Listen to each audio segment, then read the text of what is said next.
Hey guys, in today's episode, I am joined by Brian Thomas, the founder of Homebass, an experience that's unlike anything else in the festival industry.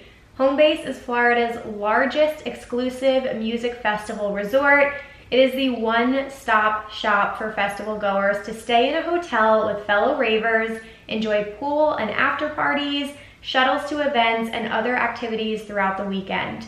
Today, I'm chatting with Brian about how he built this company, what goes into managing these types of events, and how he's adapting Homebass's offerings during this pandemic. With all of that being said, let's jump into today's episode.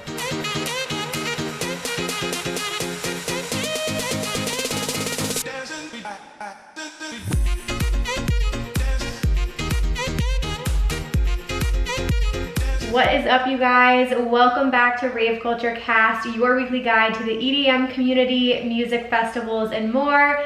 I am your host, Emma Kapotes. Welcome to the podcast, you guys. Happy Wednesday. I'm feeling good today.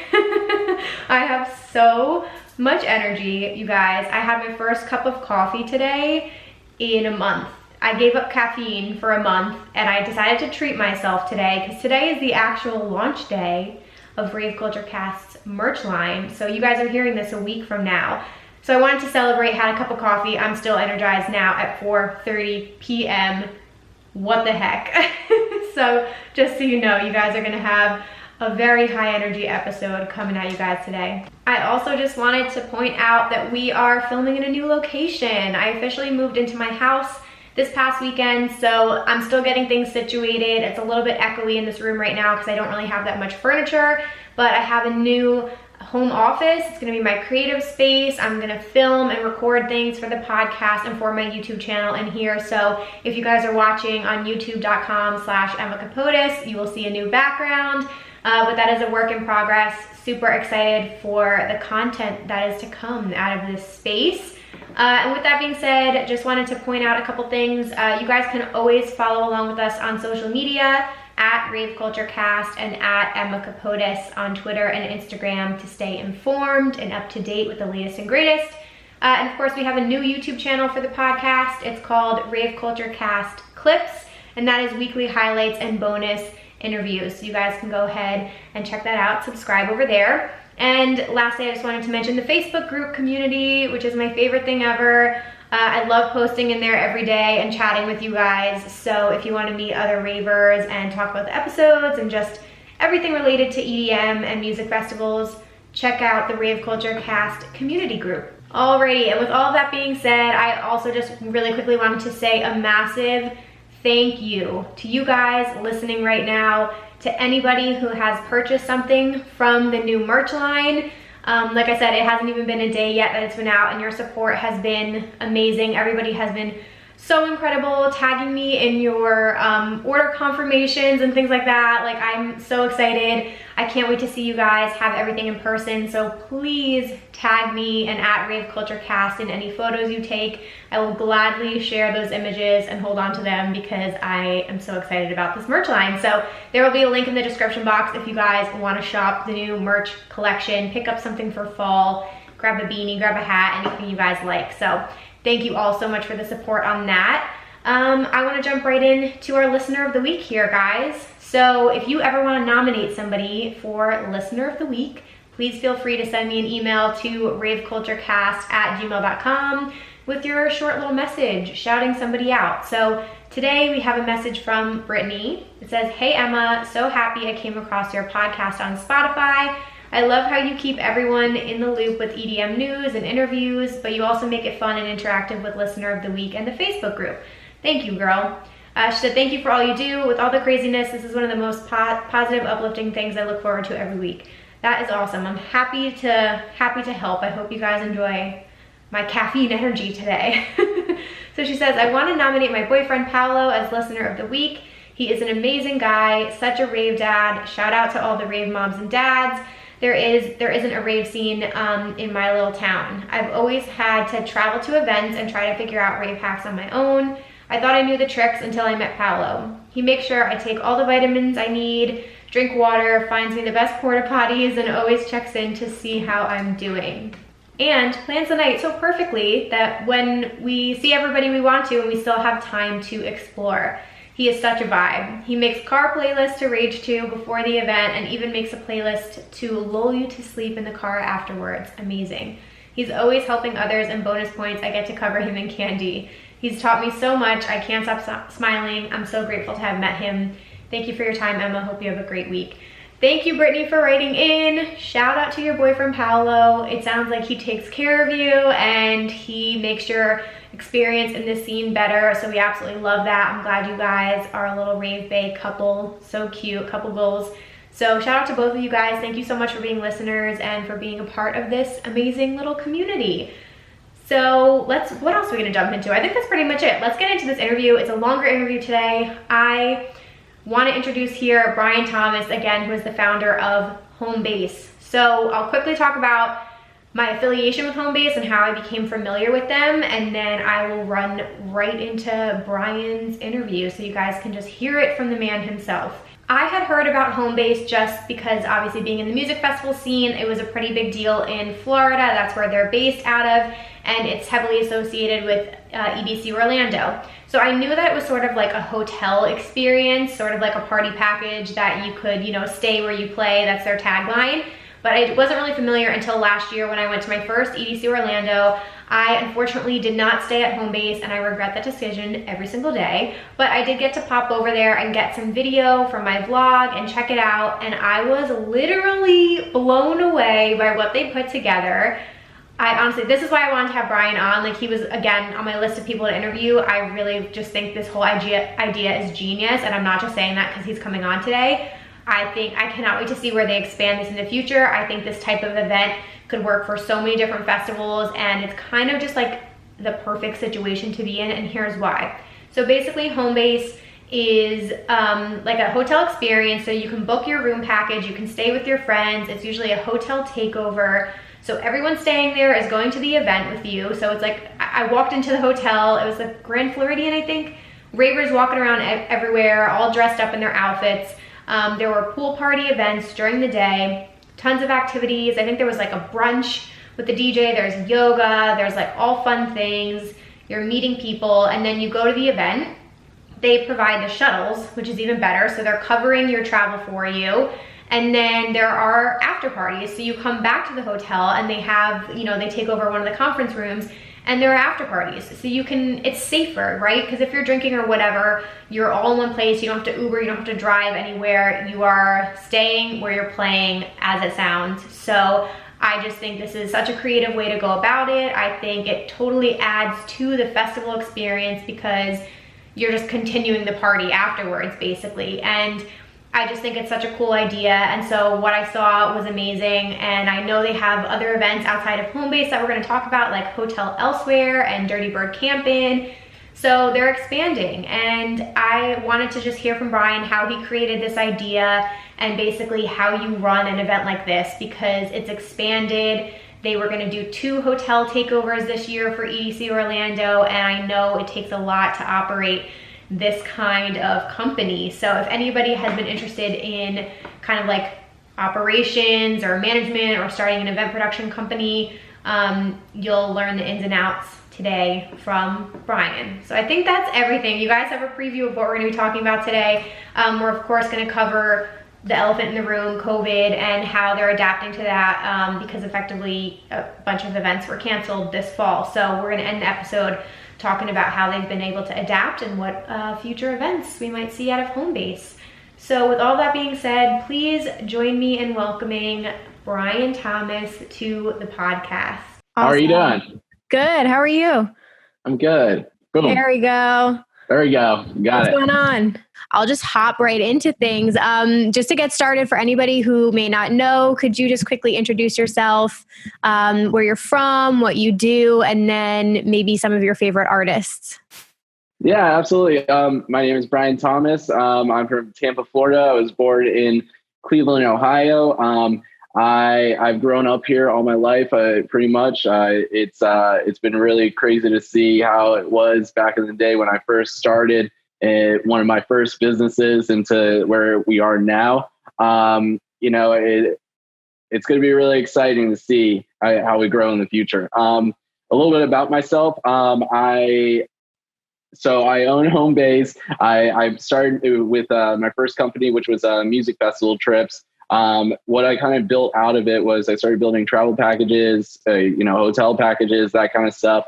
And it's kind of curated into something else. It's a little more of a bigger experience now.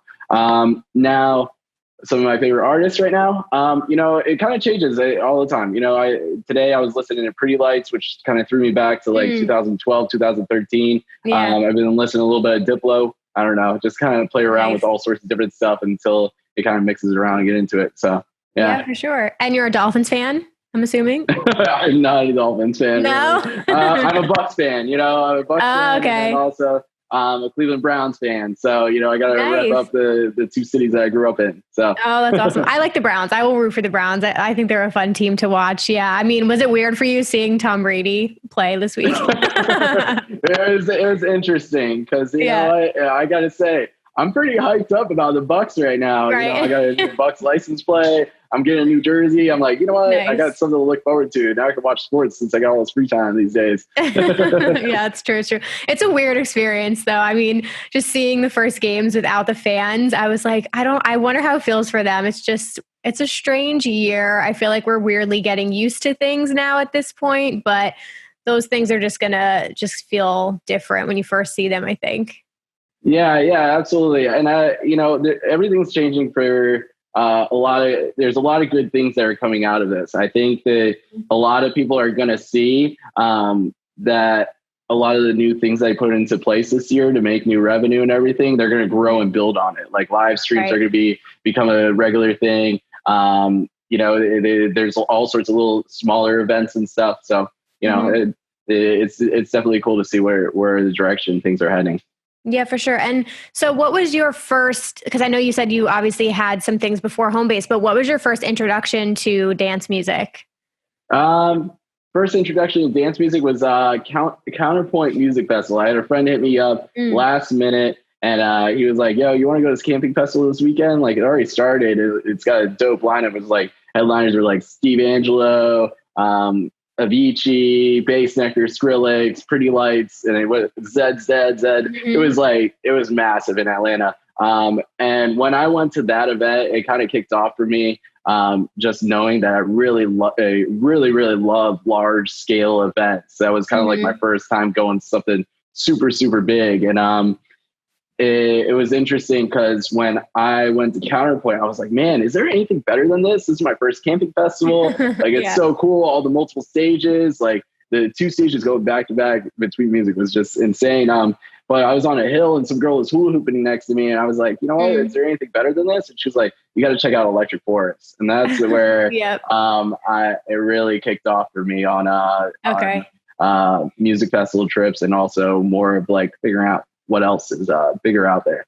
Yeah, for sure. Oh my God. I've heard such good, I was going to do Electric Forest this year for the first time. And I've just heard such amazing things about the community in particular about that festival. Like people just say the vibes as soon as you arrive there, like everybody is just in such a great mood and it's just like heavily community driven. So I can't wait to attend that one day. And I haven't done a camping festival yet. I'm sad to admit it.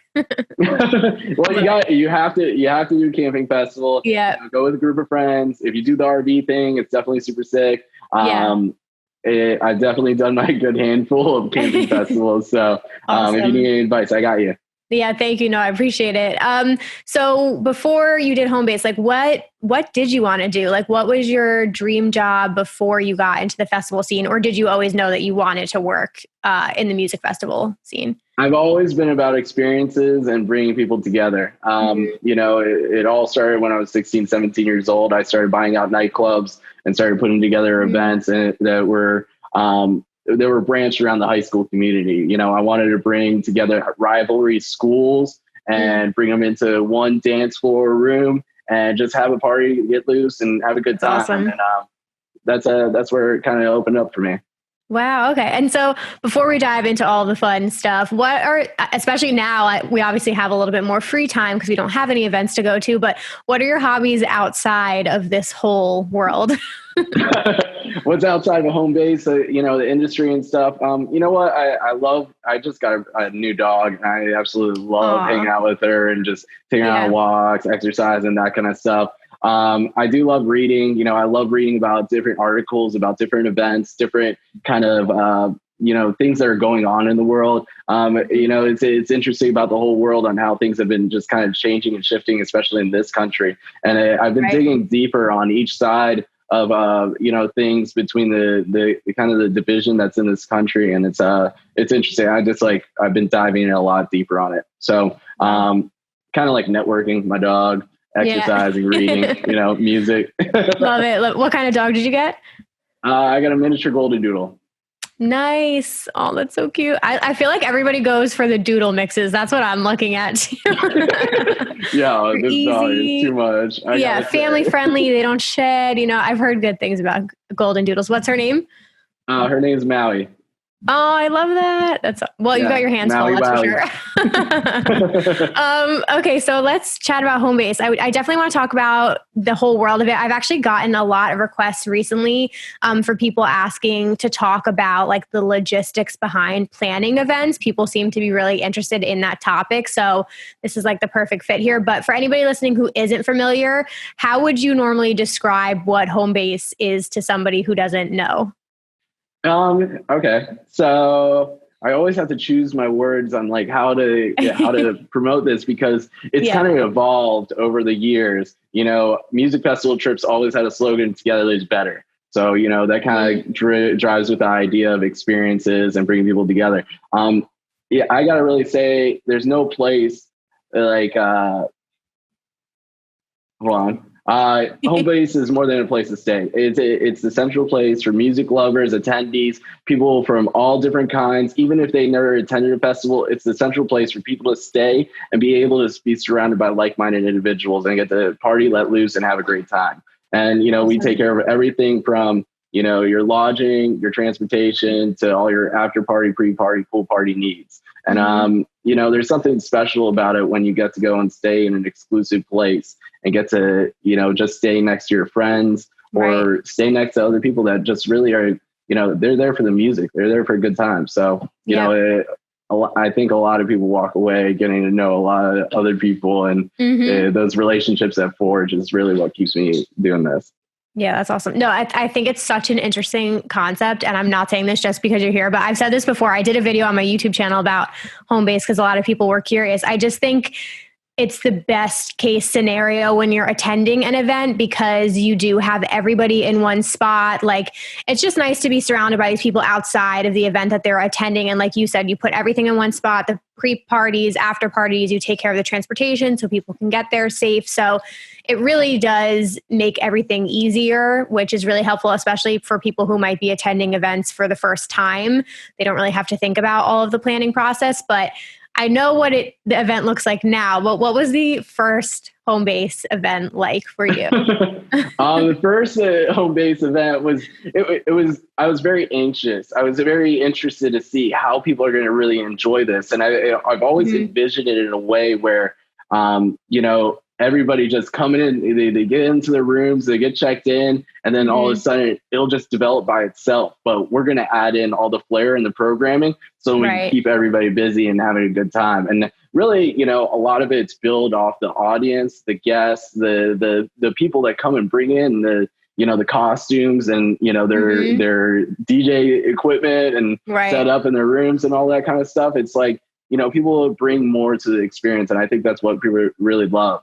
So the first one that really went down, it really blew my mind. Like, I went from just buying out townhouses and hotel rooms, and I finally got a resort that's exclusively only for the guests that are attending the festival. And and when people started chanting home base, or they started, the name started turning into a very big buzzword, and I was seeing all the fans at the festival. I was just like, dude, this is so much bigger than what I thought it would be. Right. And I think we're going the right direction. It's really cool to see. That's so awesome. And everything is based in Florida, right? I know we're going to talk about the other events that you're running too, but so far everything has been based. Is it in like the Orlando area? Yeah. So everything's been growing in Florida. We were working on plans to expand this year, unfortunately. Mm-hmm. Yeah. That wasn't going to happen. But I would forecast for 2021, 2022 to be one of our biggest 2 years yet, to be able to expand and grow with some other festivals and stuff like that. So awesome. Yeah. And I gotta say, music festival trips before, so there's home base, but music festival trips, we take a step back. And music festival trips was formed back in 2012, 2013. And that's when we started doing bus packages to festivals. And I gotta say, that OG crew that has been on those bus trips knows what's up. And we used to do bus trips up to Electric Forest, to Tomorrow World, Buku, Counterpoint, Life in Color Festival, Mad Decent Block Party in Atlanta. Wow. And we really we expanded people's we gave people the opportunity to go and experience something new, experience a new festival, a new event. And I think it was really cool to be able to give people that opportunity at a good price. Yeah, for sure. And like, what growth for you too, to start with that. And like, clearly there was a need and there was an energy that formed, and then to now, like where you're at, like, can you talk a little bit about what that growth has been like for you to witness these past few years? Yeah. I mean, the growth, it's 2014 was when we did EDC Orlando, and we had just done 135 people. It was super exciting. We got like 35 rooms. I was like, man, this is cool. Wow. Then we moved up. Then we had 600 people. Then the next year we're hitting 1,400. And after that, I had to start building that into doing a full buyout. So the growth from going to that scale, now we're doubling up. And, last year we ended up hitting about 5,000 people on average for the event. Wow. Yeah. That were even attending at one point. And we now are seeing that it would probably be hitting 10,000, or maybe we'd be even looking at our own festival at one point. That is so crazy. Oh my God. You well deserved. This is amazing. I mean, what went into the decision too? Because obviously we'll talk about 2020 throwing a wrench in everyone's plans, but what went into the decision of expanding home base this year to 2 hotels? Because I know I heard some ideas about one hotel was maybe going to be more bass and dubstep oriented artists, and one was going to be more like house and techno. But what went into that decision?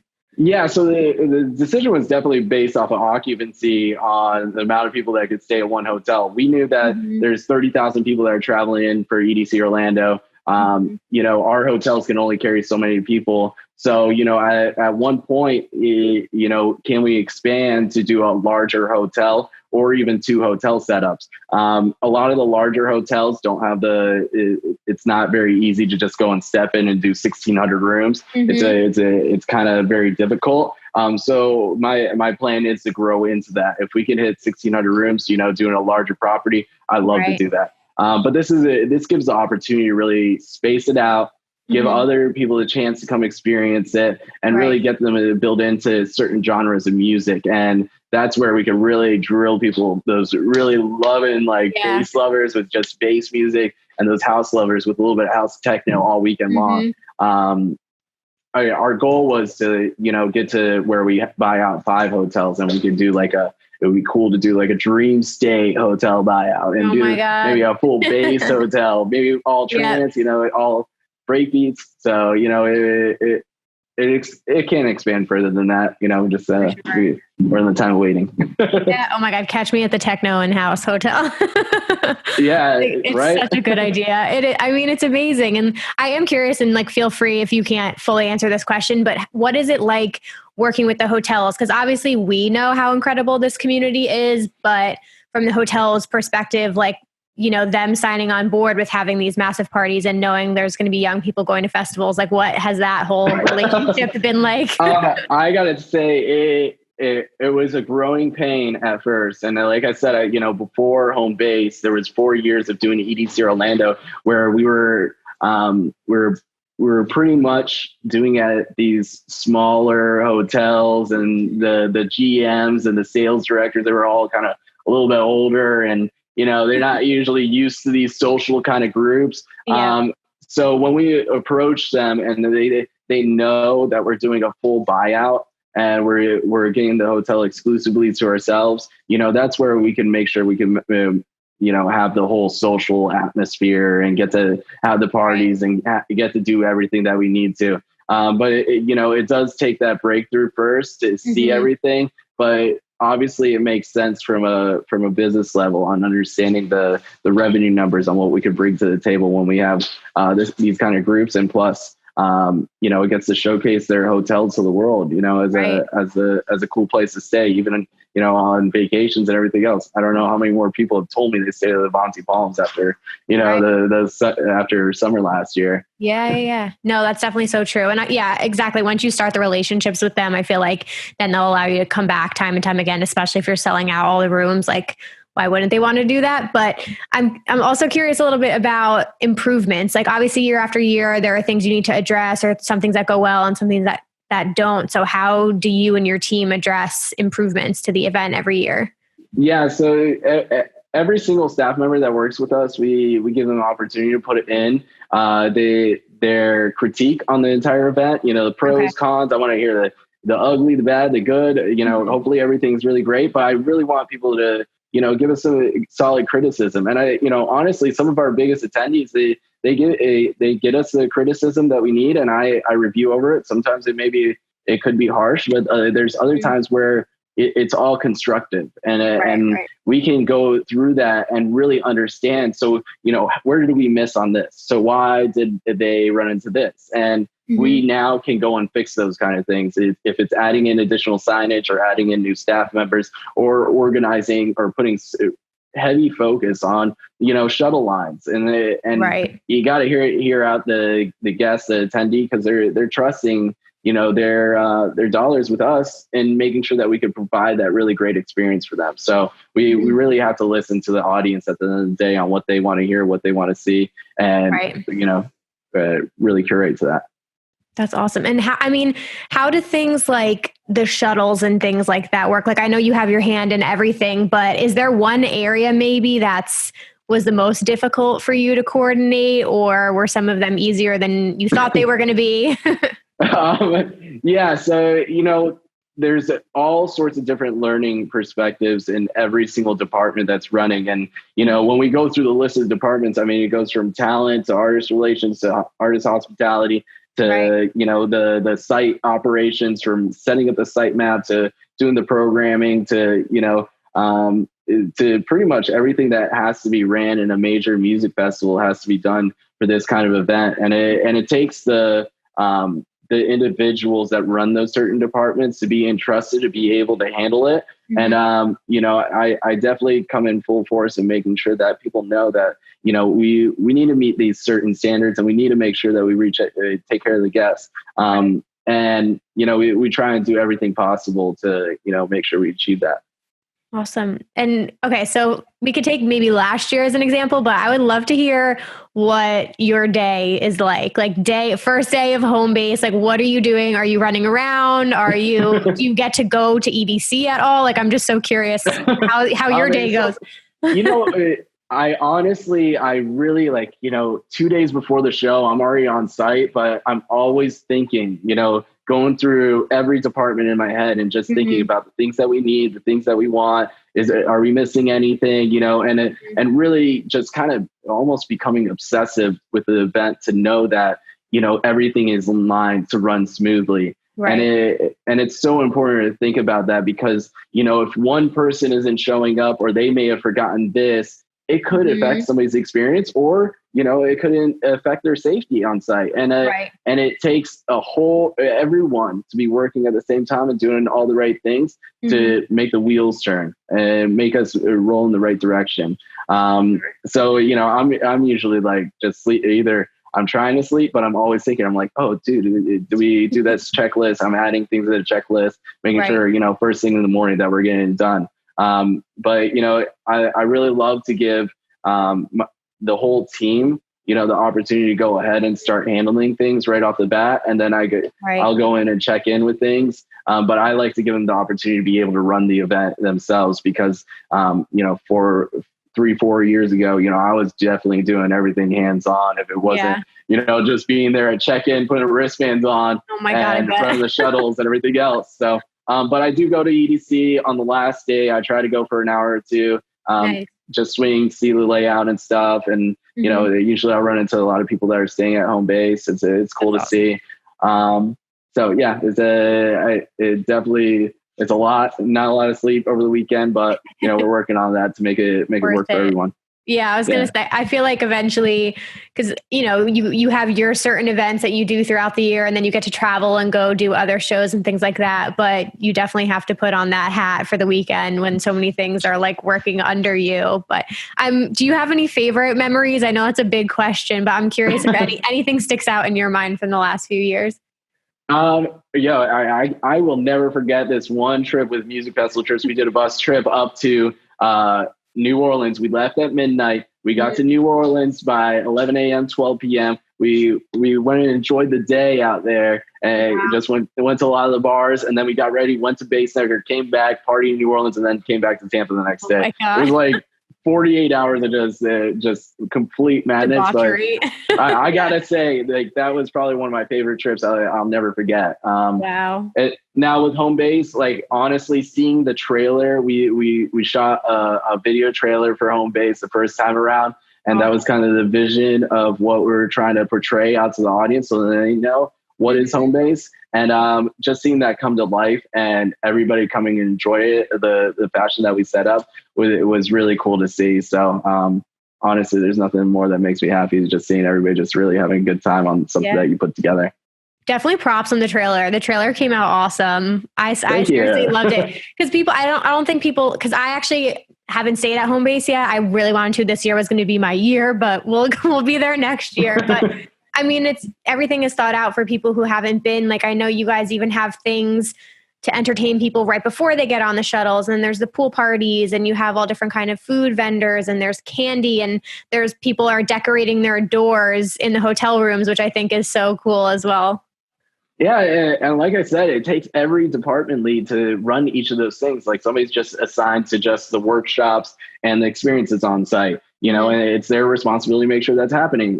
Beats and brunch, making sure it's all set up and the full decor is all laid out. And we got, massage tables running, we got brunch running, we have all the sponsored goods out, all those kind of things. They all add into the pieces. And I always say it's all the little things that add up and make the experience really whole.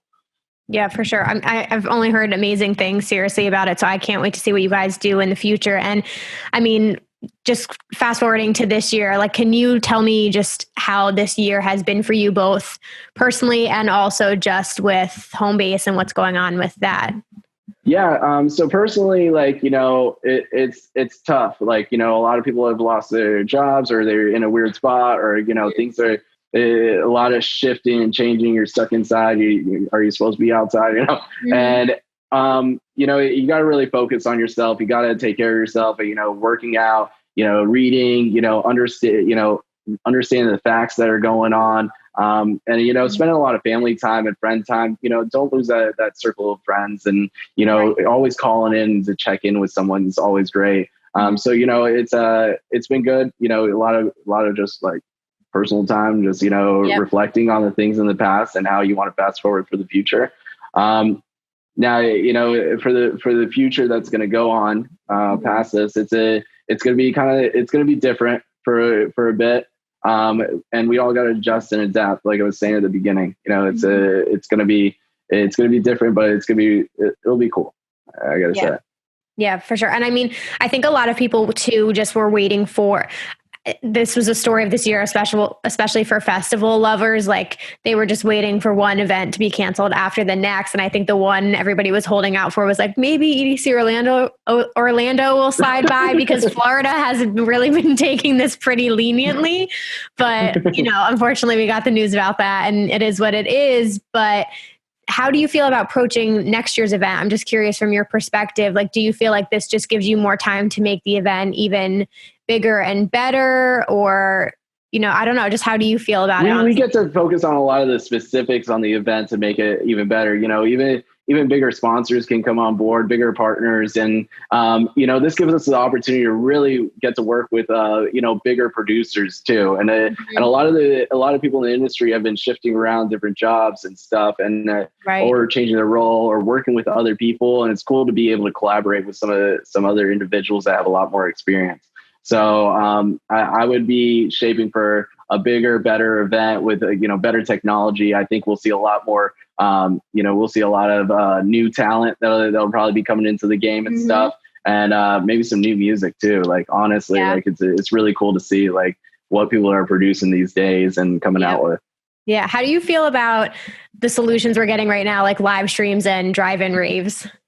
There's nothing that will replace music festival experience. It's cool to see. I got to say, I'm glad to see other people doing things to move forward. And, I think I saw there was an Humphreys McGee show, and it was a table setup. So it was really cool. And, is being able to see live music again, there's nothing better than that. I went over to like one of our pool areas. Somebody had set up a whole full band. I was like, dude, this is cool. Like, I was just jamming there and just hung out for the day, Yeah. Have you seen the events? I think somebody called it like a vertical event. Have you seen this, where you have the show outside and people rent hotel rooms and then they just hang out on their balconies and like watch the show? Yeah. So on my page, I released a little teaser on Home-Based Vertical. That'll be coming out. If you stayed at the Levante Palms, you probably know that we have 354 balcony spaces that overlook a single area. We'll be doing our first 360 event coming up very soon. It'll be really cool to announce. I'm pumped for it. Oh, awesome. I'm staying tuned for that. I do want to ask you too about your other events, because I know you guys have Hotel Elsewhere and then the Dirty Bird Campin', which was moved to May of next year. But can you talk a little bit about those two events as well? Yeah. So Hotel Elsewhere, it's all about live music, SDS9, like they're a great partner. The band, the musicians in that band are just absolutely incredible in the way that they form together and be able to produce such incredible music. And it's really cool to be able to take their brand, combine it with an event, and bring it to the Florida region, and being able to give people the opportunity to come and experience live music. Because I think there's a little bit of a gap between the DJ and live, bands playing. And some people, they get all hooked on the DJs, but, they never get introduced to live music. So we get to give them that opportunity to come experience something new. And of course, we got all sorts of other great acts on there that get to compliment them. But I was like, oh my God, it's a great lineup, everybody, just saying.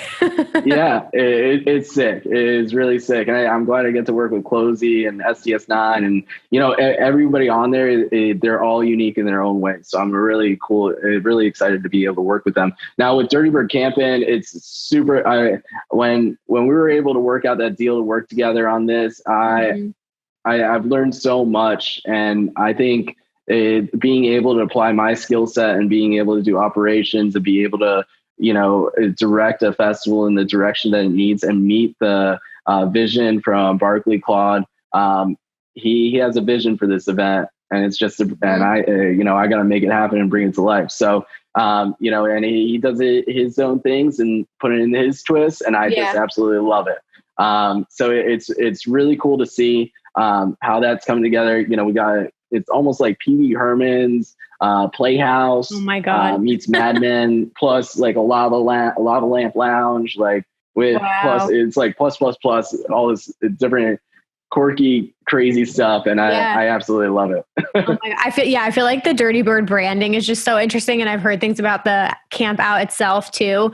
And I just feel like it attracts such an interesting crowd, and people say it's like the most fun. And it seems like a lot of tight knit friend groups go to that. So I would be pumped. The music, is going to be great because it's Dirty Bird Records. But I just hearing you talk, you're just so excited about everything, which I love. And I can tell how much you're like passionate about what you're doing. I'm just wondering, for anybody who wants to get into this field, like, do you have advice for somebody who wants to work in events or produce events like this?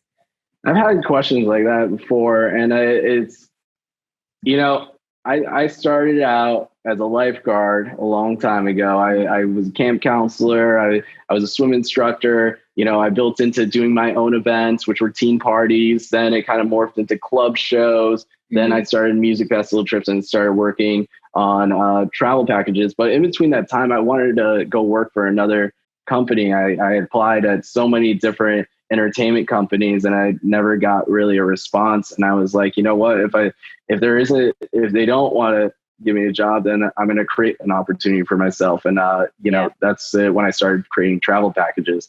So, if you see a gap in the industry, it's a great way to, create an opportunity for yourself to fill. And don't go based off of what they have, that's available to apply for. Right. You could always create something for yourself.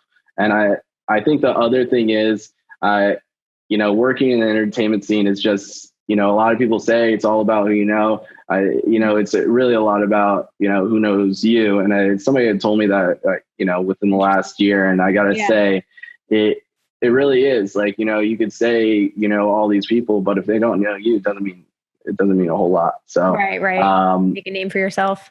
You gotta build your reputation. You got to know what you're doing. You got to always, be honest, carrying good values, doing the right thing, and people respect that. And, they'll keep you, they'll link you in with the right people to keep on growing your career.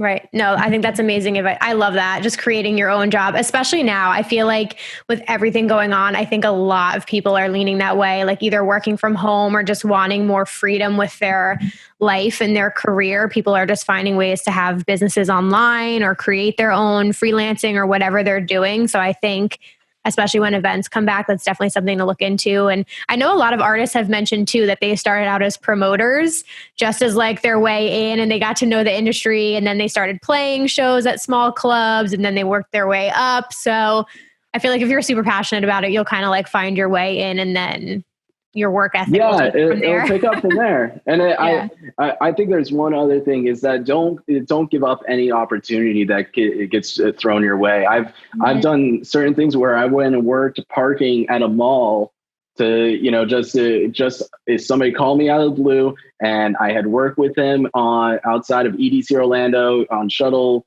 parking stuff, and he gave me an opportunity to go work out there. Well, he connected me with somebody from EDC, from Insomniac, and that ended up forging a relationship that grew into something better, which now he runs all of the shuttle transportation for all of like the EDC Orlando stuff. So, it's all about who you meet, who you network with, how you grow yourself, and every opportunity you got to take something from it. You got to learn something. You learn something new, and and reflect on it. I love it. This is ending on such an inspirational note. Before I let you go, I have a few things, but I want to ask you last up, what are you personally most excited about right now? Like what gets you out of bed in the morning? Yo, I can't wait to announce this home-based vertical 360 show. It's going to be insane. And then also we have the home-based bubble that's going to be coming into play very soon. We plan on having people being able to check in, get tested on site, get cleared for the weekend, and then everybody's in a bubble for the whole weekend. We got a video that's already developed. Maybe I'll give you a sneak preview, and then it'll be released out to the public. But as soon as we get confirmation on all testing and all that cool stuff, so I'm pumped about those two things. And honestly, there's a lot of good things coming in the future. It'll be awesome.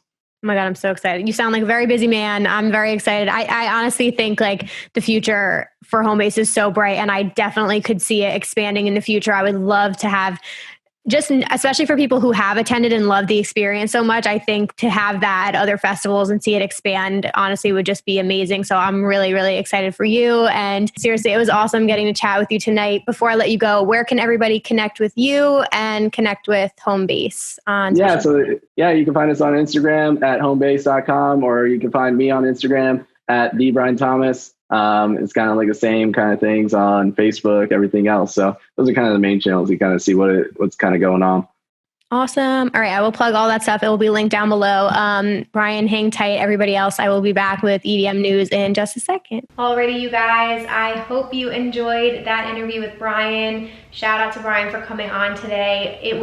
I had a million questions for him, so he was very patient answering all my questions, but I just, again, think this company is so fascinating. I think this is like the future of events as festivals continue to grow when they come back. I think it's just the perfect combination. It's a safe environment. It's a really great option to stay somewhere and have your shuttles taken care of and all of those things. And I think it's really cool what they're doing with their other events and building this huge community. So really proud of everything they're doing over there, guys. Definitely go show some support. Give them a follow at homebass on Instagram, and Brian's handle is at the Brian Thomas.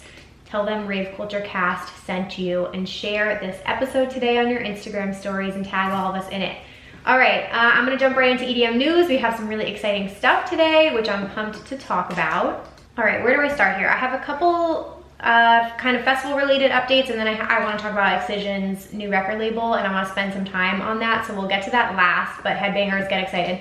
So every time I go to announce something, it's sold out by the time I get to EDM news. But basically there was, I think it might have been one of the first, but if it's not, Insomniac Events announced that they were doing a Park and Rave concert series, and this one was going to be featuring Maceo Plex, and this was part of their Factory 93 kind of like category of music. So it already sold out, but it's going to be October 9th and the 10th.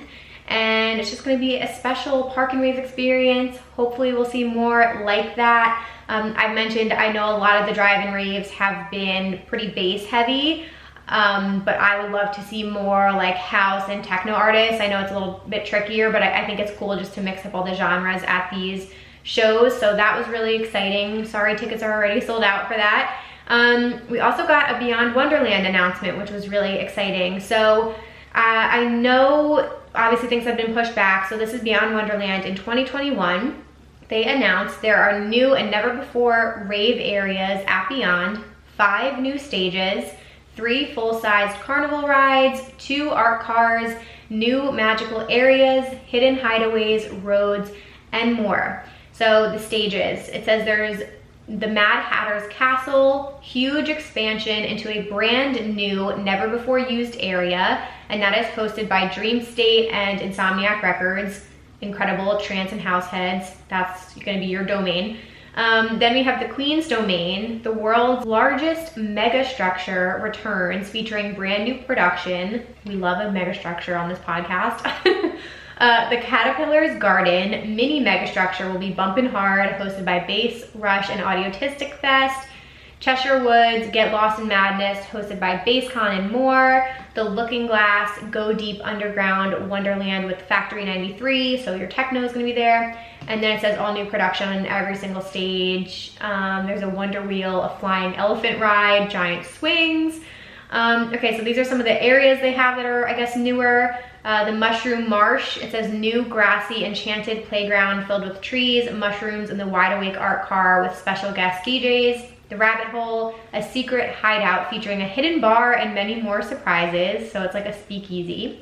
Beyond Wench, climb aboard and party with performers by Lake Beyond, so that's gonna be a ship. Brand new themed roads with photo ops and different curiosities.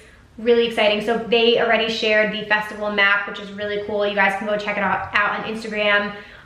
It looks massive. I've never attended Beyond, but from everybody I've talked to, I have always heard incredible things about Beyond and Nocturnal Wonderland as 2 staple Insomniac events. So I know this one will be really exciting, and that takes place in Southern California. So a lot to look forward to, guys. Let's keep our fingers crossed that everything can happen, because I know that's going to be really exciting for a lot of people. I also wanted to mention that Lane 8 dropped his fall mixtape. Never a shortage of music coming out of him. We love Lane 8, and his mixtapes are always really incredible. They're usually a couple hours worth of music to listen to, so definitely go check that one out on SoundCloud. And then we got a Phase 1 lineup announcement for EDC Portugal, which again is taking place next June, I think it was June 18th to the 20th. Yep, and Presale is starting this Thursday, October 1st, or last Thursday, so that is on sale.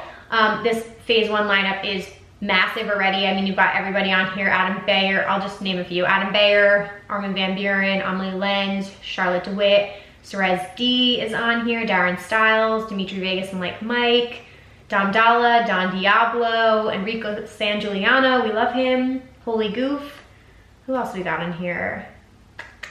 Loco Dice, Maceo Plex, Marshmallow, Netsky, Nora and Pure, Richie Houghton, Patrick Topping, Solardo, so many good ones. W&W, Chami, Tiesto. You've got all the good people on there. That's going to be an incredible event. So you guys can check that out on Instagram if you want to see the full phase 1 lineup.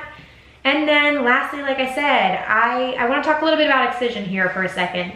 So a few weeks ago, I had mentioned that there was an ominous countdown that appeared on Excision's website, and we weren't sure what it was going to be. Like, some people were speculating about like a festival announcement or something, or new music. So we now know what it is. He had his Couchlands live stream event this past weekend, which featured a brand new virtual stage, which was really cool. And right before the event, there were a couple announcements that happened. And honestly, I want to like mention how big of a deal this is, because it's really, really huge for the bass music community. So I'm going to break down all the announcements. Couchlands happened, 2 days of live stream events. I still need to catch up on some of the sets, but Excision closed out night 1, and he announced beforehand that he was going to be playing 95% unreleased music, which like made everybody's mind fucking explode. So he's been working on all this unreleased music. I heard nothing but incredible things about his set, so I want to go back and listen to it. And then on top of that, they announced that he has a new record label called Subsidia. And I want to read the announcement to you because what they're doing is really incredible. And I think Excision has just been a leader, like at the forefront of expanding bass music. Like, there's clearly been this explosion these past few years. Like I've joked about like how mosh pits are now a thing, but it's been growing. And honestly, him launching Lost Lands and giving dubstep and bass music such a big platform, and like a whole community being built around this type of music, he's been like at the forefront of that. So now this on top of it is kind of just like this. I just feel like this is going to be a whole new era of bass music starting now. So the announcement reads, Headbangers, it's been a tough year so far, and with a lot of time to reflect on our goals, it gave us the unique opportunity to approach them from a different direction. I've always supported diversity and creativity in as many ways as possible, and a new label felt like the best way to do that.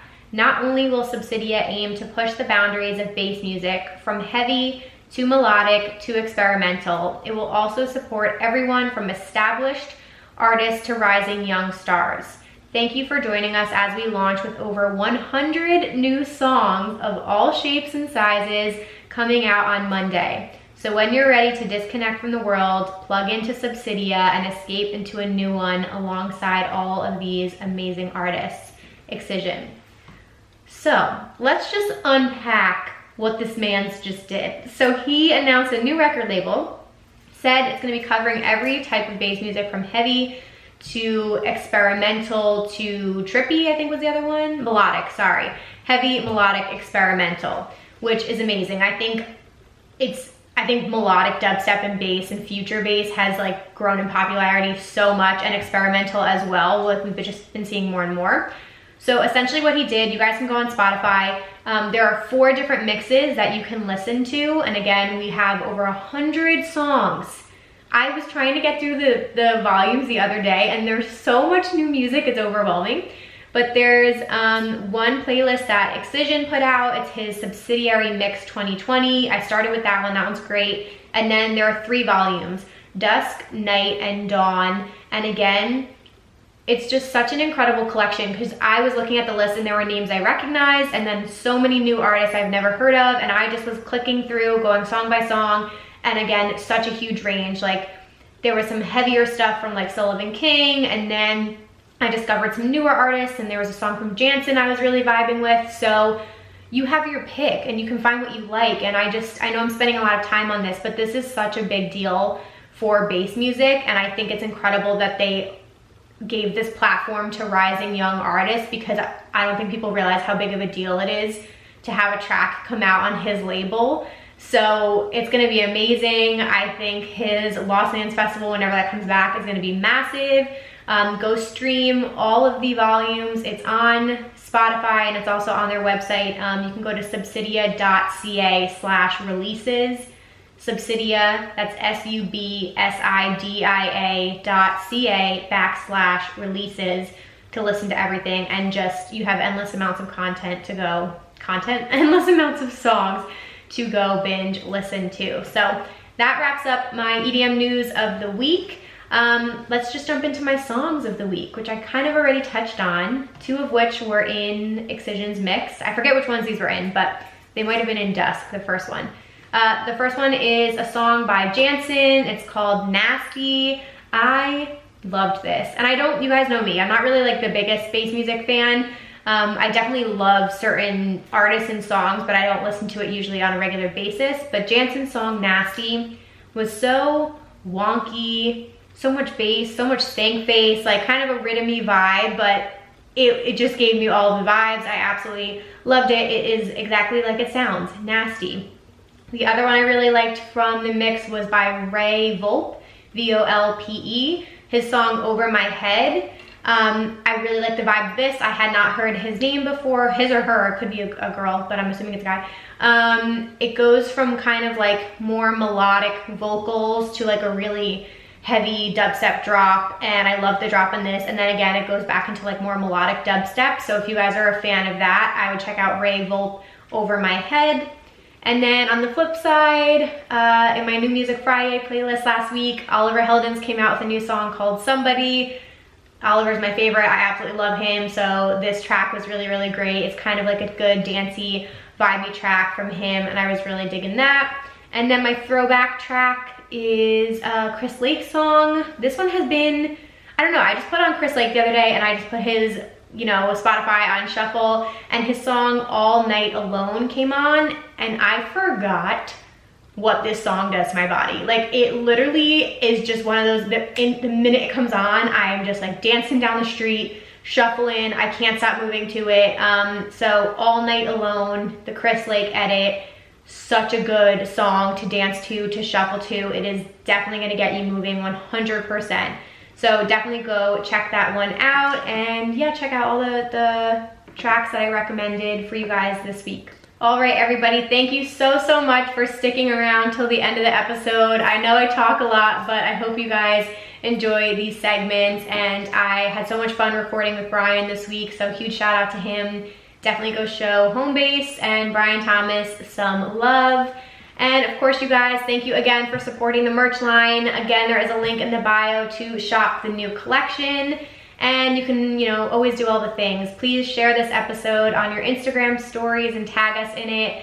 You can write a review on iTunes. That helps a ton with people discovering this podcast. But the best thing you can do to support this content is to share it with somebody, send the link out to a friend, and introduce someone to the podcast today. That means the world to me. So thank you guys for doing that. You can also follow along with us on Instagram and Twitter at raveculturecast and at Emma Kapotes.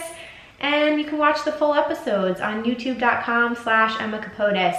So thank you all so much for listening. If you have any listener of the week recommendations or nominations, please send me an email and let me know who you want to shout out. And other than that, go enjoy some new music today. Check out Excision's new record label, Subsidia, and I hope you all stay happy and healthy. I'll be back next Wednesday with a new episode. Bye, guys.